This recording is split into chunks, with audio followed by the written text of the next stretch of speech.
South India shopping mall, the wedding మంత్ర, సరికొత్త wedding collection, south India shopping mall.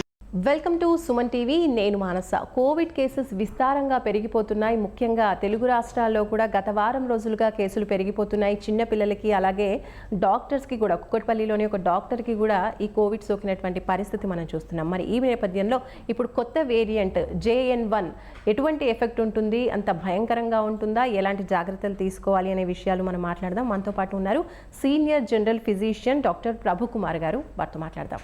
Doctor గారు నమస్కారం అండి.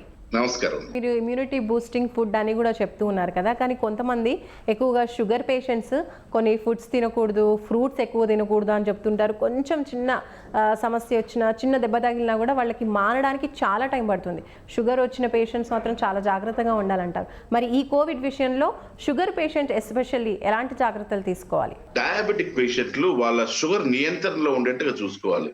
ఎప్పుడైనా సరే డయాబెటిక్ పేషెంట్స్ వాళ్ళ షుగర్ కంట్రోల్ గా ఉంచుకోవాలి. కంట్రోల్ లేకపోతే ఇమీడియట్ గా షుగర్ ని కంట్రోల్ చేసుకునే విధంగా ప్రయత్నం చేయాలి.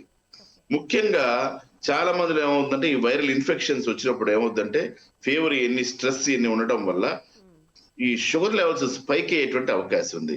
కంపల్సరీగా షుగర్ ని ప్రాపర్ గా మనం కంట్రోల్ చేసుకోవాలి. డయాబెటీస్ ని ప్రాపర్ గా కంట్రోల్ చేసుకోవాలి. ఫస్ట్ థింగ్ అదైతే వాళ్ళు ప్రత్యేకంగా ప్రోటీన్ డైట్ ని ఫాలో అవుతూ, ప్రోటీన్ ఎక్కువ తీసుకుంటూ, కార్బోహైడ్రేట్ తక్కువ. షుగర్ కనుక ఎక్కువ ఉందనుకోండి, షుగర్ కంటెంట్ ఉన్నటువంటి ఆహారాలు తక్కువ తీసుకోవాలి. ఫ్రూట్స్ తినకూడదు అనేది కూడా ఒక అపోహే. డయాబెటిక్ పేషెంట్లు ఫ్రూట్స్ తినకూడదని కూడా అపోహే.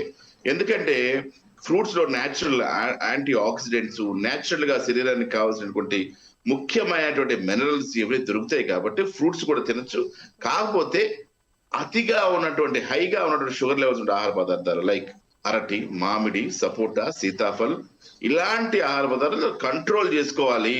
డ్రాగన్ లో షుగర్ తక్కువ, అవకాడోలో షుగర్ తక్కువ, జామకాయలో షుగర్ తక్కువ, యాపిల్లో ఒక మాదిరిగా షుగర్ ఉంటుంది. ఇట్లాగా వాటిలో వాల్యూస్ ని బట్టి ఈ ఫ్రూట్స్ అన్ని తీసుకోవచ్చు. ఇట్లాగా అనేక రకమైన సిట్రస్ ఫ్రూట్స్, ఇందాక బత్తాయి, ఆరెంజెస్, ఇలాంటి సిట్రస్ ఫ్రూట్స్ అద్భుతంగా ఆరోగ్యానికి పనికొస్తాయి. ఇట్లాంటి ఫ్రూట్స్.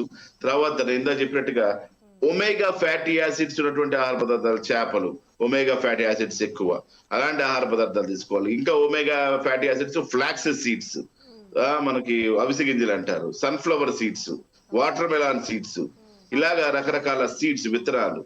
ఈ విత్తనాల్లో కూడా మనకి ఒమేగా ఫ్యాటీ యాసిడ్స్ ఉంటాయి. కాబట్టి ఇలాంటి ఒమేగా ఫ్యాటీ, ఇంకా ఒమేగా ఫ్యాటీ యాసిడ్స్ నేను చెప్పిన పేర్లే కాదండి, ఇంకా వెయిట్ లో ఉంటే వాటి తర్వాత కొంతమంది పేషెంట్లకి, నేను చెప్పినటువంటి పేషెంట్లు కానీ ప్రేక్షకులు కూడా కొన్ని ఆహార పదార్థాలు పడకపోవచ్చు. కొంతమందికి ఎలర్జీస్ కావచ్చు. వాళ్ళు ఆహార పదార్థాలు పడకపోతే తినకపోవడం మంచిది. Thank you so much doctor గారు. చాలా వాల్యుబుల్ ఇన్ఫర్మేషన్ మాకు అందించారు. Thank you so much. ఇదండి, చూస్తున్నారు కదా, కొత్తగా వచ్చినటువంటి కోవిడ్ వేరియంట్కి సంబంధించి ఎవరెవరు ఎలాంటి జాగ్రత్తలు తీసుకోవాలి, ఇమ్యూనిటీని బూస్ట్ చేసుకోవడానికి ఎలాంటి ఫుడ్ అనేది ప్రిఫర్ చేయాలి అనే విషయాలు మనకు డాక్టర్ గారు క్లియర్గా ఎక్స్ప్లెయిన్ చేశారు. కాబట్టి ఇమ్యూనిటీ బూస్ట్ చేసుకోవడానికి అలాంటి ఫుడ్ని తీసుకుంటూ జాగ్రత్తగా ఉన్నట్టయితే ఈ కోవిడ్ నుంచి బయటపడొచ్చని డాక్టర్ గారు తెలియజేస్తున్నారు. చూస్తూనే ఉండండి సుమన్ టీవీ. నమస్తే.